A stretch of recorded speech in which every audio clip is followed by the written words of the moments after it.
নমস্কার বন্ধুরা, আশা করছি সকলেই ভীষণ ভালো আছেন। আর একটি নতুন রান্নার ভিডিও আপনাদের সকলকে স্বাগত। এই রান্নাটি কোন পদ্ধতিতে আমার মা তৈরি করে সেটি আজ আপনাদের সাথে শেয়ার করব। এই রান্নাটি সাধারণত শীতের শুরু এবং শীতের শেষের দিকে সকলের বাড়িতে হয়ে থাকে। আমার বাড়িতে বহুবার হয়েছে, তাই ঠিক করলাম এবারে ভিডিওর মাধ্যমে আপনাদের কাছে শেয়ার করব। প্রথমে মটরশুঁটিগুলোকে বেছে ধুয়ে একটি প্রেসার কুকারের মধ্যে নুন দিয়ে ভালো করে সিদ্ধ করে নিলাম। তারপর মিক্সার গ্রাইন্ড করে পেস্ট করে নিতে হবে।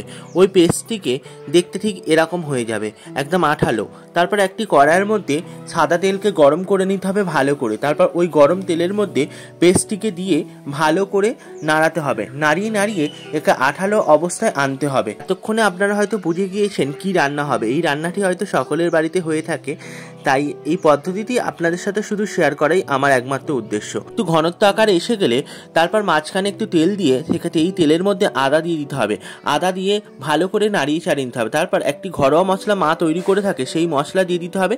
তারপর পরিমাণ মতো অর্থাৎ চিনি দিতে হবে, পরিমাণ মতো লবণ দিতে হবে, আপনাদের স্বাদ অনুসারে আপনারা দিয়ে দেবেন। দিয়ে ভালো করে নাড়িয়ে চাড়িয়ে মিশিয়ে নেবেন যতক্ষণ না আঠালো হয়ে আসে, একদম ঠিক ময়দা মাখার মতো আঠালো অবস্থায় চলে আসে। খেতে যাতে আরও স্বাদযুক্ত হয় সেই জন্য আমরা একটু ছাতুও ব্যবহার করে থাকি।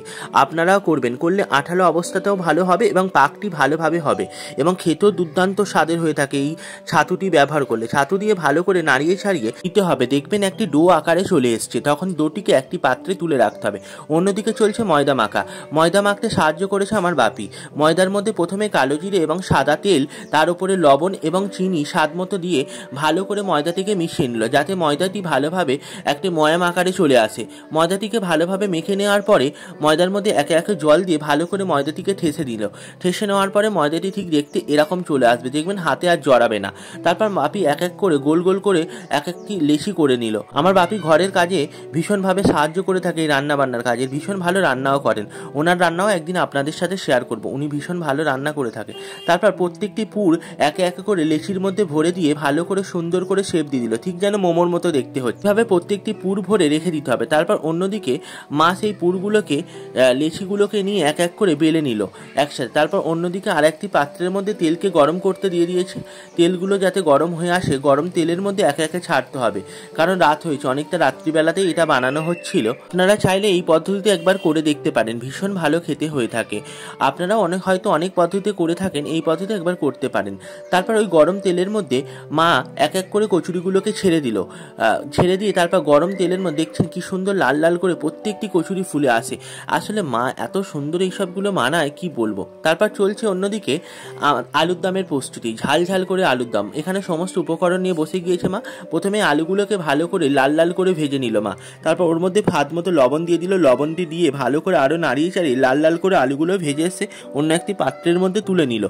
তারপর অন্যদিকে একটি কড়াইয়ের মধ্যে তেলকে গরম করে সেই গরম তেলের মধ্যে পেঁয়াজ তেজপাতা দিয়ে ভালো করে নাড়িয়ে ছাড়িয়ে নিল। তারপর একে একে সমস্ত উপকরণগুলো দিয়ে দিল। ক্যাপসিকাম টমেটো দিয়ে ভালো করে নাড়িয়ে ছাড়িয়ে নিচ্ছে। তারপর সমস্ত উপকরণগুলোকে ভালো করে কষিয়ে নিতে হবে। তারপর কষানোর পরে একটু ভাজা ভাজা হয়ে আসলে রসুন বাটাকে দিয়ে ভালো করে নাড়িয়ে ছাড়িয়ে নিতে হবে। কিছুক্ষণ রসুন বাটা দিয়ে কষানোর পরে আদা বাটা দিয়ে দিতে হবে। আদা বাটা দেওয়ার পরে কিছুটা পরিমাণ মতো চিনি, লবণ, হলুদ, লঙ্কা গুঁড়ো এবং ভাজা মশলা এবং আলুর দমের সানরাইজের মশলা দিয়ে ভালো করে নাড়িয়ে চাড়িয়ে নিতে হবে। তারপর কিছুক্ষণ জল দিয়ে নাড়িয়ে চাড়িয়ে নিয়ে একটি ঘনত্ব তৈরি করে নিতে হবে। ওই ঘনত্বের মধ্যে একে একে আলুগুলোকে ছেড়ে দিতে হবে। মাকে বলেছিলাম আলুর দমটা একটু ভালো করে ঝাল ঝাল করতে, কারণ কচুরি সবসময় একটু মিষ্টি মিষ্টি খেতে হয়, সেই জন্য ঝাল ঝাল আলুর দমের সাথে ভীষণ ভালো খেতে লাগে।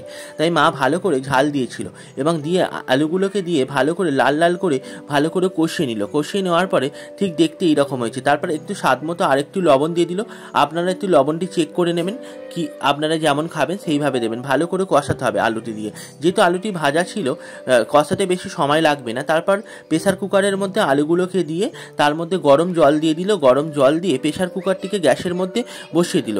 তারপর কিছুক্ষণ কয়েকটা সিটি মারার পরেই আলুর দমটা ঠিক এই রকম অবস্থায় দেখতে চলে আসবে।